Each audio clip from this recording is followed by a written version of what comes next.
Good evening and welcome to War Thunder. This is Old Dead Man. As you've no doubt already heard by now, since they always drop these right at the start of my normal workday, Gaijin is introducing new cloud effects. It's been an item in progress for a very long time, or at least I should say, an item that's been highly demanded for a very long time. People have been asking for better cloud effects or no clouds at all for forever. I mean, really. I personally am one that actually enjoys having clouds in the game. I consider it a tactical option for many of the aircraft, and I'm looking forward to seeing if they're going to make it so that the clouds will actually be a full option to be a tactical change for it. Now, the reports from RAF pilots during World War II stated that the truth was that flying in a cloud meant that people could look into the cloud and see you more easily than you could see out of the cloud. In fact, you couldn't see out of the cloud at all until you cleared out of the cloud, from what I understood. So, will that also be reflected in War Thunder? Will a plane flying above you outside of the clouds be able to look down and see you, or at least your outline or silhouette, better than you could look up and see them? I think it's a real possibility. We'll have to see what it actually looks like in game. That said, let's take a look at what they've got here. I have read through the Devblog, and let me just state for the record: whoever put this together, is a weather geek. There's somebody who is delighted by and delighted in the weather effects. I've been trained as a storm spotter myself, and so I've seen a lot of the videos on this type of thing, and I've done some storm spotting here in the Midwest U.S. Seen my fair enough share of rotating clouds.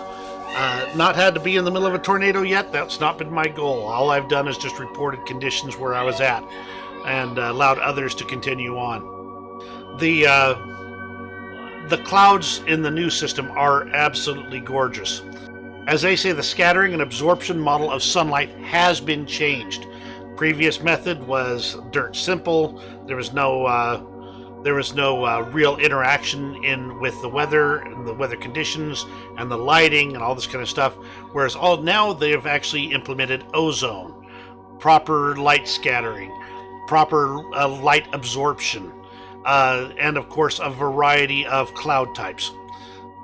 Let's go through it real fast here, and I'm going to burn through I'm just going to kind of quickly read through it to you and look at the pictures because I think they're pretty. And we'll get there. This is unusual for me. Normally I rewrite entirely new material for a Devblog, but in this case they explain it very well. And for those of you who are big into weather and that type of thing, these will make perfect sense. The scattering and absorption model of sunlight has changed. First of all, we've improved the spectral model of light scattering. Previously air-scattered light, taking into account Rayleigh and Mie scattering, but with a simplified model. The new version uses refined spectral modeling, which more accurately reproduces the shades of the sky under different conditions. The game will now have an ozone layer. During the day, the sky on our planet is blue mainly due to the Rayleigh scattering. At sunrise and sunset, the atmosphere remains blue because of the property of ozone to absorb a specific wavelength in the sunlight spectrum. Also, ozone absorption additionally paints the higher clouds in orange and pink at sunrise and sunset. And here's some sunlit clouds at sunset right here. Let's take a look. This is the old system and the new one.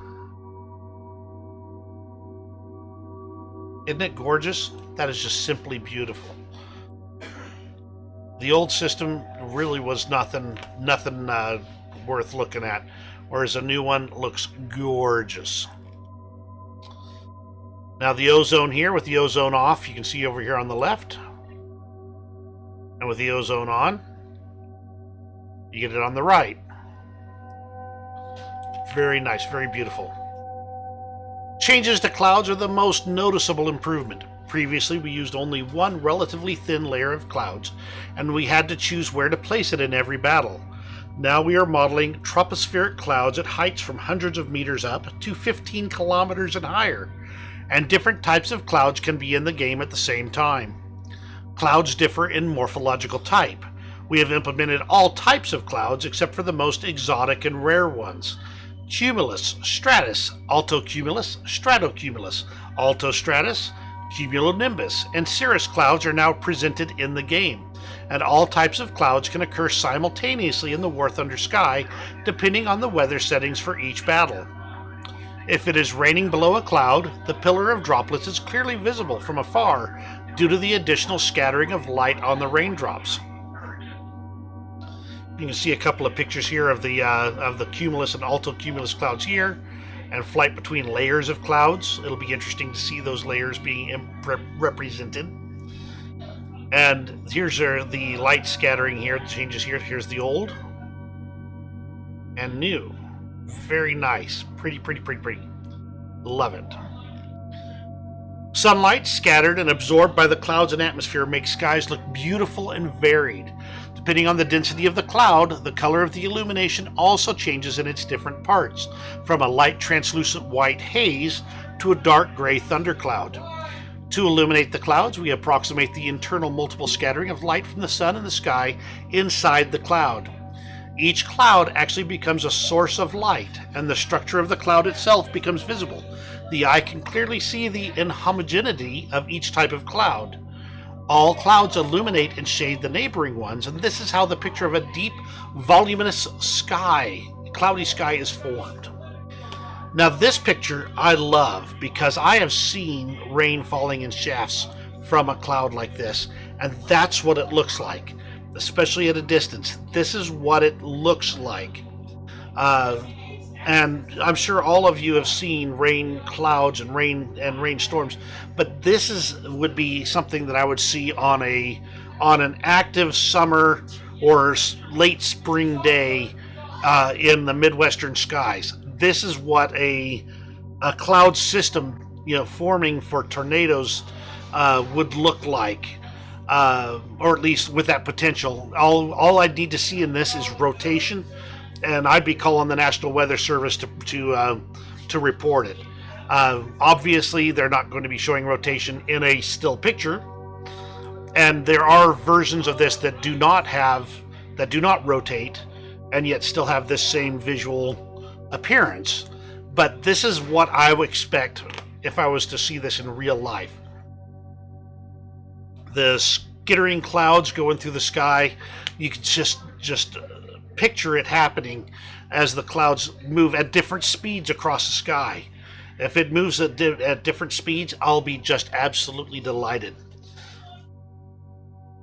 Picturesque pillars of light, or God rays, or beams of sunlight clearly distinguishable against the shaded background of the clouds are called crepuscular rays.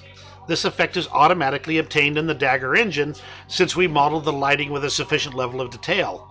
Along with the crepuscular rays, the game also sees the anti-crepuscular rays, which are especially visible when flying at a height from the side of the sun in hazy weather. These effects will appear in the game due to the property of clouds to partially transmit sunlight, casting a shadow not only on the ground in themselves, but also on the air in the entire atmosphere.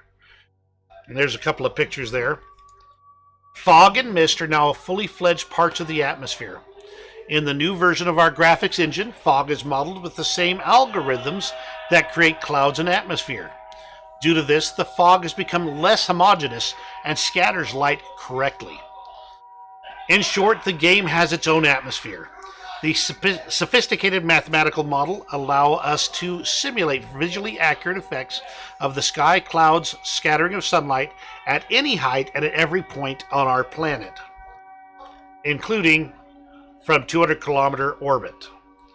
Now, do I have to point out that if you read through the rest of this, they are accurately modeling the view from space and the view on Mars. Obviously, this is a technical demo, and it shows off the capabilities of the engine to accurately represent these conditions. Um, but could this be a hint for things to come? Perhaps. Could be, or it could just plain be that they're showing off.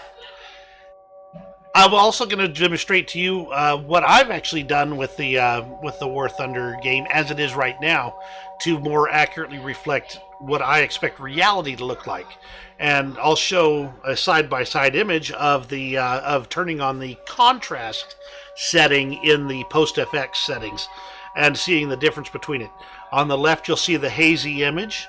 On the right, you'll see the crisper, cleaner image where the colors are vibrant and living and alive. And this is how I want to play War Thunder, is so I can see that crisper, cleaner image.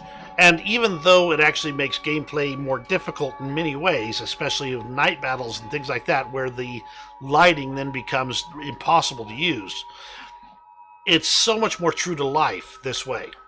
So we'll end up on that and enjoy the new upcoming clouds coming. Maybe this is implying that some additional things might be coming soon, but either way, we're looking forward to seeing those gorgeous clouds and the gorgeous sunlight going through the scattered clouds in the next update of War Thunder.